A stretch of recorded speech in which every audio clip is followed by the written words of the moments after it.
Bismillahirrahmanirrahim. Assalamualaikum warahmatullahi wabarakatuh.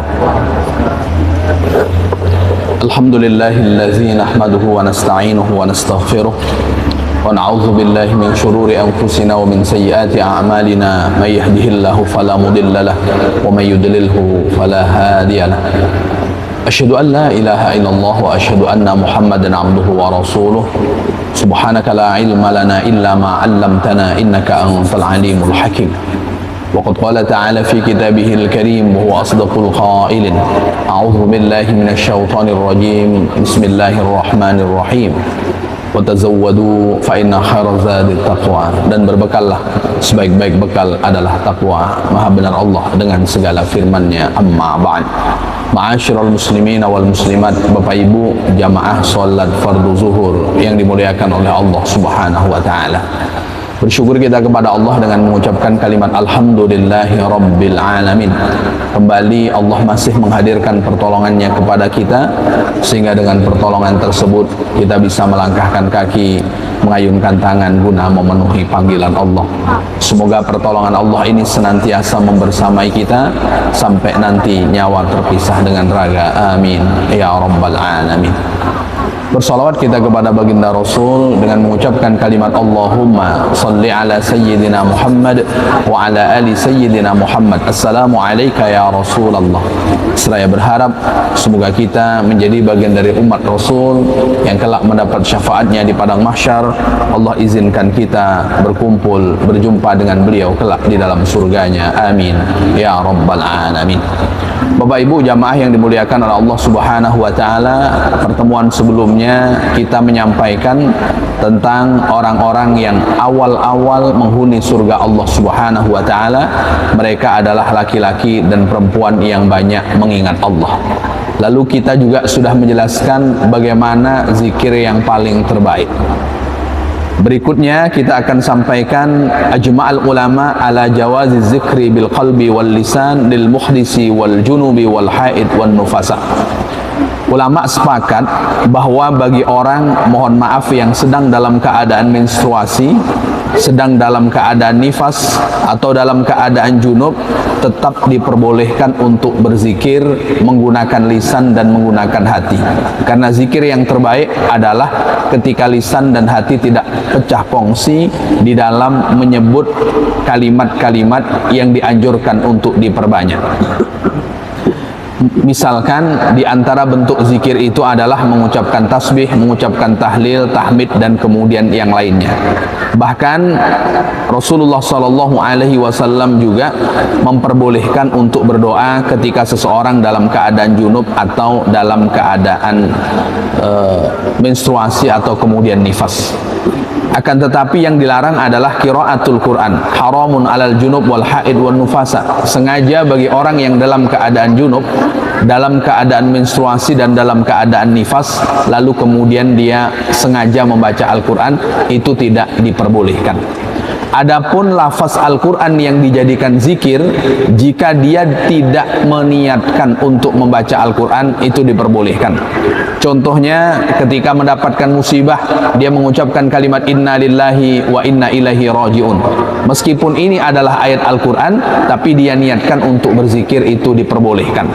Contoh ketika seseorang bepergian, dia membaca kalimat subhanalladzi sakhkhara lana hadza wa ma kunna lahu muqrinin. Ini bacaan dari ayat Al-Quran, ini diperbolehkan meskipun dia dalam keadaan junub, dalam keadaan haid atau kemudian dalam keadaan nifas, jika ia meniatkan untuk kemudian berzikir. Bapak Ibu yang dimuliakan oleh Allah Subhanahu wa taala. Lalu bagaimana zikir yang terbaik?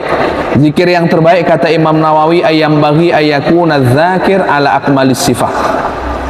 Orang yang berzikir seyogyanya dia pada posisi sifat yang paling sempurna. Di antara sifat yang paling sempurna saat orang berzikir, fa in kana jalisan fi maudhi'in istaqbalal qiblata wa jalasa mutadzallilan mutakhasyian. Kalau orang itu berzikir dalam keadaan duduk, seyogyanya dia menghadap kiblat sambil mengaku bahwa dirinya rendah di hadapan Allah Subhanahu wa taala. Kalau zikir mengaku sombong berarti bukan zikir yang terbaik. Zikir ketika kita dalam keadaan duduk, maka seyogyanya kita menghadap ke arah kiblat. Bapak Ibu yang dimuliakan oleh Allah Subhanahu wa taala. Yang kedua, ayyakunal maudhi alladzi yadhkuru fihi khaliyan nazifan. Seyogyanya tempat yang digunakan untuk berzikir itu tempatnya bersih. Artinya tidak ada najis di tempat di mana seseorang itu ketika dia berzikir kepada Allah Subhanahu wa taala. Untuk apa? Untuk memuliakan kalimat mulia yang dia sebutkan dari lisannya. Maka dianjurkan dalam keadaan bersih. Dan di antara cara untuk bersih bagi orang yang berzikir, fa in kana fihi taghayyurun azalahu bisiwak. Kalau seandainya aroma mulutnya sedang tidak dalam keadaan baik, maka dia akan bersiwak terlebih dahulu sebelum kemudian dia berzikir. Maka Bapak Ibu yang dimuliakan oleh Allah Subhanahu wa taala, di antaranya yang dianjurkan oleh Rasulullah sallallahu alaihi wasallam adalah bersiwak. Siwak berbeda dengan gosok gigi. Kalau gosok gigi itu ada gundar giginya, ada obat giginya, dan kemudian siwak itu kita tidak perlu berkumur-kumur kalau seandainya setelah kita menggunakannya, karena ada enzim yang pada siwak itu bisa membunuh kuman-kuman yang ada pada gigi. Nah, itu diantara yang dianjurkan oleh para ulama. Bapak Ibu yang dimuliakan oleh Allah Subhanahu wa taala, zikir ini ada sifatnya terkait dengan waktu, dan zikir ada kaitannya dengan tempat. Contoh, ketika kita masuk masjid, kita membaca Allahumma ftahli abwaba rahmatik, dan zikir itu kaitannya dengan tempat saat kita masuk masjid.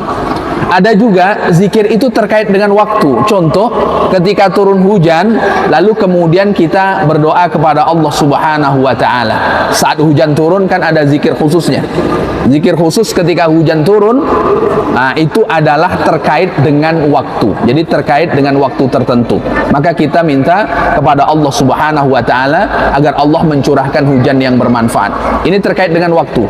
Saat kita, mohon maaf Bapak Ibu yang dimuliakan oleh Allah Subhanahu wa taala, setelah sholat ada zikir-zikir terkait dengan waktu ketika selesai melaksanakan sholat. Tapi ada juga zikir-zikir yang tidak terkait dengan waktu, itu jumlahnya banyak. Di antaranya Bapak Ibu yang dimuliakan oleh Allah Subhanahu wa taala, dalam dokumentasi Imam Bukhari, dalam dokumentasi Imam Muslim dari Abu Hurairah radhiyallahu an, ia berkata, baginda Rasul sallallahu alaihi wasallam bersabda, zikir yang tak terkait dengan waktu. Kata beliau, kalimatani khafifatani 'alal lisan, saqilatani fil mizan, habibatani ilar rahman. Ada dua kalimat yang ringan disebutkan oleh mulut, tapi dia akan memperberat timbangan amal kebaikan, dan dua kalimat ini disukai oleh Allah Subhanahu wa taala.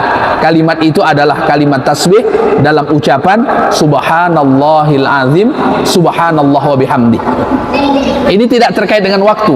Kapan saja kita mengucapkan, pada tempat yang diperbolehkan, pada keadaan yang diperbolehkan, itu tetap dianjurkan, karena zikir ini tidak terkait dengan waktu. Jadi kapan saja boleh kemudian kita mengucapkannya. Lalu kemudian Bapak Ibu yang dimuliakan oleh Allah Subhanahu wa taala, Abi Dzar juga menceritakan dalam dokumentasi Imam Muslim, zikir yang tidak terkait dengan waktu, Rasulullah sallallahu alaihi wasallam berkata kepadaku, kata Abi Dzar, apa kata Rasulullah? Ala ukhbiruka bi ahabbil kalami ilallahi ta'ala. Maukah aku mengabarkan kepadamu kalimat yang paling Allah Subhanahu wa ta'ala senangi, kalimat yang diucapkan oleh mulut seorang hamba, dan Allah Subhanahu wa ta'ala menyenangi kalimat yang terucap tersebut. Lalu kemudian kata Abu Dzar radhiyallahu an mengatakan, bala, iya kami wahai Rasulullah sallallahu alaihi wasallam. Maknanya beliau mau. Lalu kemudian Rasulullah mengatakan, inna ahabbal kalami ilallah, Sesungguhnya kalimat yang paling Allah Subhanahu wa taala senangi adalah subhanallah wa bihamdi. Jadi kalimat subhanallah wa bihamdi adalah kalimat yang paling Allah Subhanahu wa taala sukai. Maka kalimat tasbih ini menjadi zikir yang dibaca oleh Abu Hurairah sebanyak 12.000 kali sebelum beliau tidur. Kenapa? Karena kalimat tasbih disukai oleh Allah Subhanahu wa taala. Lalu kemudian Bapak Ibu yang dimuliakan oleh Allah, bahkan kata Rasulullah sallallahu alaihi wasallam, "Mastafallahu li malaikatihi aw li 'abdihi subhanallah wa bihamdi." Kalimat yang Allah pilihkan diucapkan oleh malaikat, diucapkan juga oleh hamba-hamba Allah Subhanahu wa taala adalah ucapan subhanallah wa bihamdi. Jadi ucapan subhanallah wa bihamdi adalah ucapan yang Allah pilihkan untuk malaikatnya dan kemudian untuk hamba-hambanya, dan kalimat ini adalah kalimat yang tidak terkait dengan waktu, tidak terkait dengan tempat kemudian ketika kita menyebutkannya. Lalu kemudian Bapak Ibu yang dimuliakan oleh Allah Subhanahu wa taala, Samrah bin Jundab bercerita, Rasulullah sallallahu alaihi wasallam menyebutkan, ahabbul kalami ilallahi taala arba. Kalimat yang paling Allah senangi berupa zikir yang diucapkan oleh seorang hamba itu ada 4, kata baginda Rasul sallallahu alaihi wasallam. 4 itu adalah subhanallah, walhamdulillah, wala ilaha illallah, wallahu akbar. Jadi 4 ini adalah kalimat yang paling Allah Subhanahu wa taala senangi. Sampai kemudian kita sudah sampaikan sebelumnya, kalau kita masuk ke masjid, kita disunahkan untuk sholat sunat tahiyatul masjid. Tapi kalau waktu tidak memungkinkan, kita tidak dianjurkan melaksanakan sholat sunat tahiyatul masjid, tapi kita lebih dianjurkan untuk bisa membersamai takbiratul ihram pertama imam. Tapi bukan berarti meninggalkan begitu saja, bahkan dianjurkan untuk mengucapkan kalimat 4 terbaik ini diulang sampai 4 kali kalau waktu untuk melaksanakan sholat sunat tahiyatul masjid sudah tidak cukup. Berarti kita mengucapkan subhanallah walhamdulillah wala ilaha illallah wallahu akbar sebanyak 4 kali. Maka kalimat ini kata baginda Rasul, la yadurruka bi ayyihinna bada'ta. Mengawali dari arah mana saja, dari kalimat mana saja, itu tidak apa-apa kata baginda Rasul. Jadi kita berzikirnya tidak mesti subhanallah walhamdulillah wala ilaha illallah wallahu akbar. Boleh didahului alhamdulillah wa subhanallah wala ilaha illallah wallahu akbar, atau kemudian dengan yang ketiga dan kemudian seterusnya. Cuman biasanya karena kita sejak kecil menghafalnya dengan kalimat subhanallah walhamdulillah wala ilaha illallah wallahu akbar, jadi itu mungkin yang lebih sering terbawa.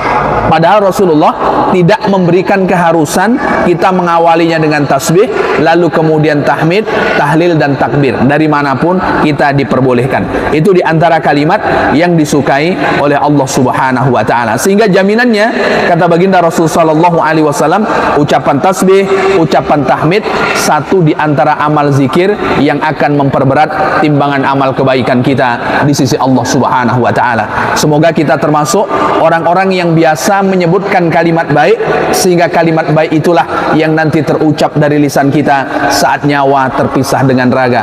Karena Rasul memberikan rambu-rambu, yamutul mar'u ala ma'asya alaih. Seseorang itu wafat sebanding lurus dengan kebiasaannya. Maka kalau kebiasaannya dia menyebutkan kalimat baik, insya Allah wafatnya nanti juga menyebutkan kalimat baik.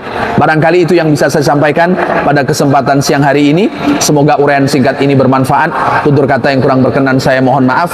Sama-sama kita tutup dengan doa kafaratul majlis. Subhanakallahumma wa bihamdika asyhadu an la ilaha illa anta astaghfiruka wa atubu ilaik. Assalamualaikum warahmatullahi wabarakatuh.